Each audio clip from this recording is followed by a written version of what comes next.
everyone. All right, well, joining me on this episode of The Best Hawaii is the beautiful and talented and very smart Denise Hayashi Yamaguchi. So Hawaii Food and Wine Festival started back in 2011, and we started the festival to support our local farmers, ranchers, and fishermen. So our first iteration of Hawaii Food and Wine was 3 events in Waikiki, and the overarching theme, which was then and now, it was Taste Our Love for the Land. And so basically it's expanded from that. We've helped Hawaii become a culinary destination, and it's also been a way for us to help young talent here in our islands.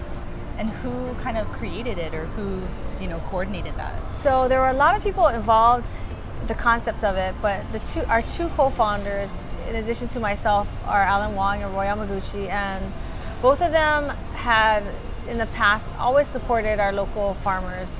And of course, Hawaii regional cuisine had happened 20-something years ago, and that kind of died off after the first couple of years, after all the media attention. And so Roy had this idea, and he had been doing this Roy's Dinner for the Farm Bureau for about 15 years, and he said, "Hey, Dean Okimoto, you should try to do something different." So we said, like, what do you mean? And he said, "Well, I think you guys should start a food and wine festival." So I did some research. We talked to people in the industry, in the tourism, also in the tourism industry, not only culinary, but tourism industry. And that's how it all started. And so we got our seed funding from HTA, and then we started with just a little bit of seed money, and have been giving away money. In addition to doing the festival, we've been able to give money back to the community. Wonderful. And so have you been with them from the beginning? Yes, I've been with them from before the beginning. From the time that we concepted the event, I was the first person to write up the initial program for the festival, and had worked with a number of other people to design that first year and after that. So it's a 10-year-old baby. Yes.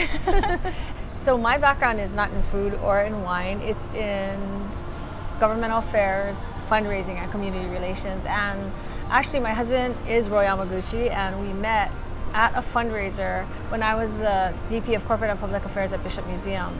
And we were doing our annual event, and that's how we first met. And the Food and Wine Festival is kind of an iteration of that too, because when I met him, he was the chef in charge of getting all the chefs.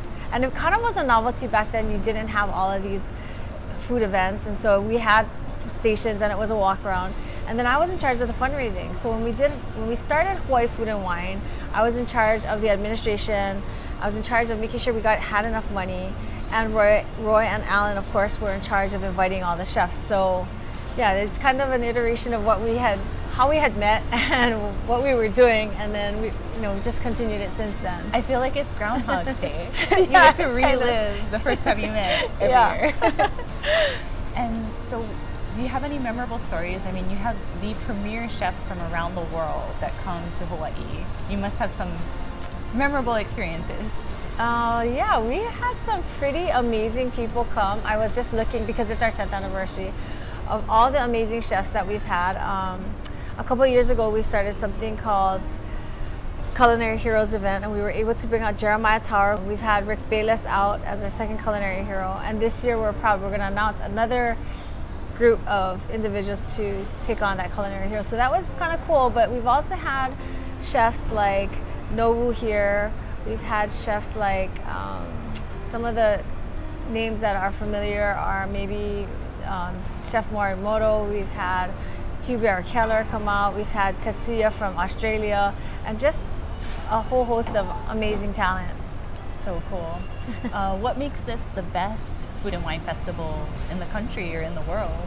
So I think what makes Hawaii Food and Wine Festival one of the best festivals in the world is that there are so many people that work on this festival, and it just connects so many different industries, so many different people, just students, hoteliers, we have community volunteers, we have chefs, we have winemakers, we have mixologists, just so many people that actually work on the festival.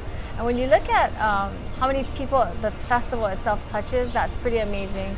But the fact that we've also been able to, over the last 10 years, actually it's 9 years now, I think with this 9th year, we'll be able to give away close to $3 million. And so that's tremendous. I mean, for a small festival like ours, I think that's pretty amazing. Wow. So the proceeds go to beneficiaries, or? Yeah, so we have beneficiaries every year. We have about 10 beneficiaries who are standard, but most of the funds go back to culinary and agricultural programs. Of course, all the culinary programs across the state get something.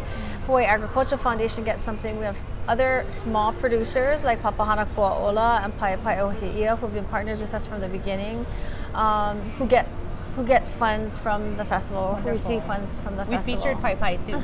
Oh, that's great. Yeah. And so usually at the end of the show, I get to try something, but we wanted to encourage you guys to try Hawaii Food and Wine Festival. And so how can they try it?